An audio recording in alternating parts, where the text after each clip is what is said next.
So basically, I've signaled to my team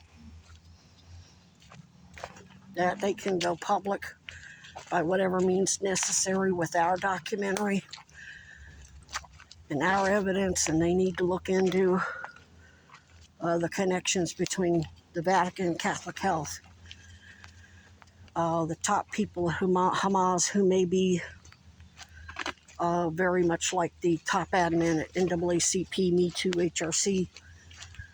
Palestinians run to them for help, and they're actually on Epstein's partners in crime payroll, whether it be Netanyahu and whoever, which seems plausible since I remember Saab saying that Netanyahu funded Hamas. Okay, that's the same thing as Alfonso David at HRC or Chad Cronin. So they recruit real Palestinians to look like they're really, truly fighting for Palestinians. When the top people making the decisions say, hey, let's bomb this, let's kidnap, let's do that. And they're actually doing that at the direction of Netanyahu and the Vatican and all Epstein's pals, Prince Andrew, whatever, to manufacture consent, Biden, Trump, to manufacture consent for their bombing and all the other atrocities they're doing. The Israeli people deserve to know that they're getting kidnapped and bombed at the behest of Netanyahu. And the people of Palestine deserve to know that Hamas aren't really working for Palestinians. They're working for Netanyahu. Now, when I suggested the blockade, our own version of citizens need to make their own version of the blockade during the Cuban Missile Crisis. That blockade was done because things were much more diplomatic back then. You know, people were, the blockade was a big signal to Russia, and I'm not demonizing Russia. We now know why Russia was putting missiles in Cuba, because they knew we were putting missiles all around them. But I'm just giving you the analogy. It's apropos.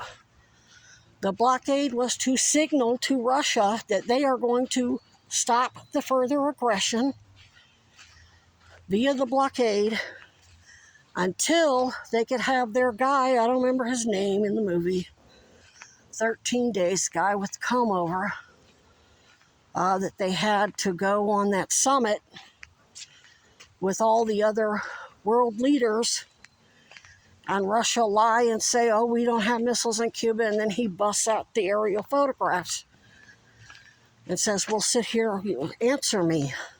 Don't wait for the floor, answer me now. And then all the other leaders yielded their time, and the U.S. ambassador, whatever he was, delegate, said, we'll sit here until hell freezes over. But I want an answer. So basically, we don't have that these days.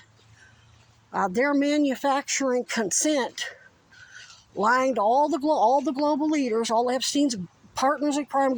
Not that he's the ringleader, he was just a snitch shacketer. The real leaders are the Goldwaters, Weinbergers, Cuomos, Trump, the oligarchs, the ones with the corporate power that want global monopolies and have high-ranking military rank and CIA and all that crap. They're manufacturing consent. They're doing the same shit. Lying to the people. JFK wouldn't lie to the people. He wanted the truth, but he knew they were lying to him. Well, they got Biden and Trump and all these other people that'll just go along with it and lie to the public and manufacture consent to use taxpayer dollars and donate whatever else to justify their actions in Gaza, and not just Gaza.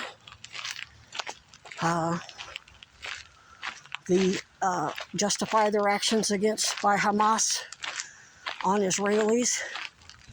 And since it's all Vatican, they need to know Catholic Health is doing the same to all of us globally in the exam room.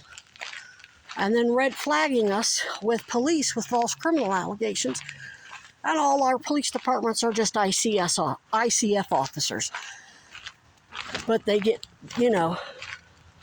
checks from the Burlington City Treasury or state or county treasury.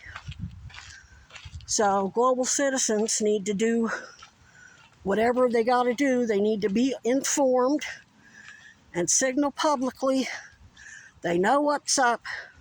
Stop the shit until there's an opportunity to present the evidence, our documentary, globally on whatever news. Al Jazeera, Gaza, Israeli TV, whoever. But me and my team, we serve our higher power, not any person. We are not worshipers of persons, leaders, politicians, organizations, and we're not for sale.